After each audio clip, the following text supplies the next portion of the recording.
Welcome back to the Jordan is My Lawyer YouTube channel. We are talking about Adnan Syed, who was released from jail after serving 23 years of his life in prison sentence. In 2000, he was convicted of murdering his ex-girlfriend, and his conviction was just vacated by a judge. So we're going to talk about why his conviction was vacated. We're going to talk about why he was convicted in the first place and what this means for Adnan going forward. So in order to fully understand this, let's talk about when he was originally convicted. So during his original trial, basically the prosecution's case relied on the testimony of Adnan's friend and co-defendant Jay Wilds. And what Jay testified to is that Adnan told him that he killed Hay, which was Adnan's ex-girlfriend, and he needed Jay's help in burying her body.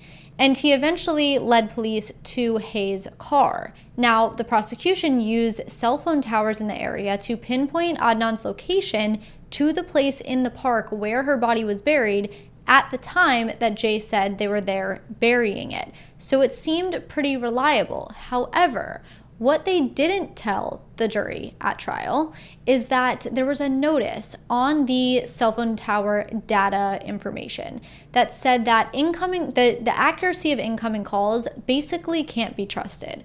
So not only was this piece of information not disclosed at the trial, but there's also been newly discovered evidence, and we'll get into that in a second, and there was an alibi witness that wasn't called at the trial because Adnan's attorney didn't call the alibi witness. But this alibi witness says that she saw Adnan at the library at the time that this murder happened. Now, why didn't his attorney call the alibi witness at trial? We don't know, but his conviction was actually overturned in 2016 because of this, because of the ineffective assistance of counsel. But the appeals court in Maryland basically said, yeah, his attorney didn't call the witness like she should have, but it didn't prejudice the case enough, so we're not overturning the conviction. Nonetheless, he missed out on an alibi witness. There was evidence at trial that should not have been admitted. It just wasn't reliable, that being the cell phone tower data. And now the prosecution is saying that they have two more suspects. Now keep in mind that at the original trial, there was no real physical evidence that linked Adnan to the murder, which is why the prosecution's case relied very heavily on Jay Wilds' testimony. Now this is what's interesting. The prosecution was actually the one that asked the judge to vacate the convictions and asked the judge to send him home, because according to the prosecution, they're not saying he's innocent. They're saying that according to the evidence that they have, they don't feel it's just to keep him detained, which means that the evidence they have is probably pretty strong. Now, this doesn't mean that Adnan is getting off 100% right now. It doesn't mean he's totally free. What it means is that his case is still active and the prosecution has 30 days to bring a new trial if they decide to do that.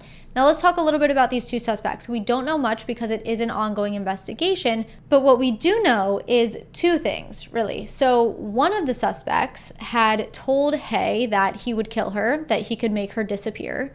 And both of these suspects have been charged with their own crimes over the course of the past however many years, decades.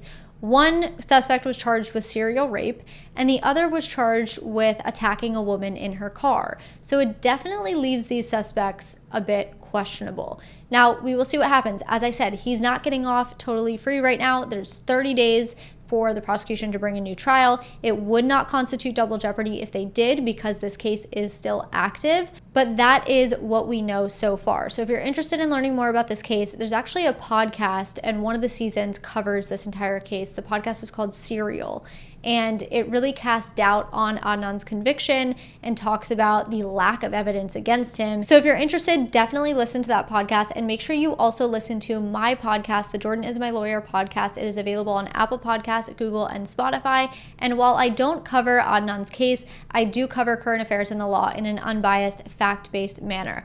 I call it a down-to-earth approach to real-world divisive issues. It's completely unbiased, but make sure you subscribe so you're notified every week when the episodes do go live. And don't forget to follow me on Instagram and TikTok at Jordan is My Lawyer.